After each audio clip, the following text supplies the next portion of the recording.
ఎవరినైనా నమ్మండి, నాగమ్మ నమ్మద్దండి. ఎవరున్నా పేరు ఏడాయమ్మ అది చెట్టు కిందనా ఆయన కాను తెచ్చిందా? అయితే ఆమె నాయగమ్మ ఈ ఊరు కదా? ఆమె వెంకటలక్ష్మమ్మ ఆమె ఈమె కంటే ఆయన పాతేమా ఆమె కాను తెచ్చిందా? గమ్మనమ్మ మంచి ఆయన పేరు చెప్తాను నీకు.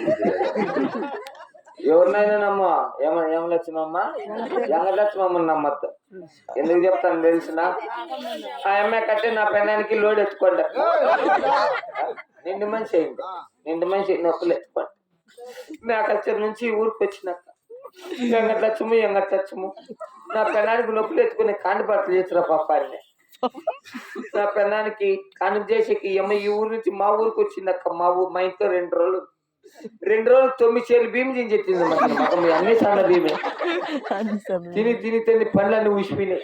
తినిందిలే వెంకటలక్ష్మేలే అనుకుంది. అరిగినలేడా అంతా కుక్క పెట్టి తింటే తినేలే వెంకటలక్ష్మేలే. నేను మేక నమ్మినట్లు నమ్ముతాను, అందుకే పండు ఊసిపోయింది. కన్నాల సొమ్ము కట్టిపూడి ఉంటా ఒక్కాకులు ఉంటా నమ్ముతాను.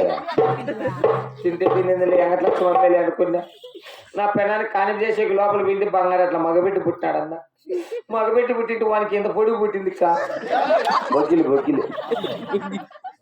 వెంకటలక్ష్మమ్మ కాని బియ్యం బాగా చేసిన వాడికంటే బొగ్గిలు కోయమంటే ఏమేం చేసింది? ఇంత పొడుగు సొరక తీసుకొని మా ఇంట్లో కాలు ఎప్పుడు పెట్టింది కరెంట్ పుట్టుకుని వెళ్ళిపోయి. బొగ్గిలు కోయమంటే మబ్బులు తేరాడి మెత్తగా తెలియదు. బెల్లం మొదటికి వచ్చింది.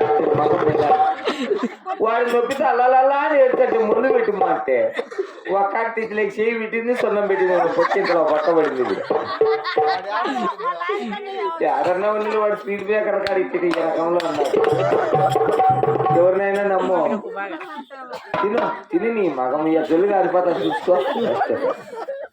ఎవరినైనా నమ్ము వెంకటలక్ష్మమ్మని నమ్మతాడు.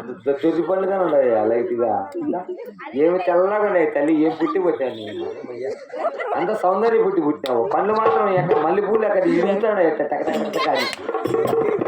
సరే మనకి ఏమవుద్దు వెంకటలక్ష్మమ్మ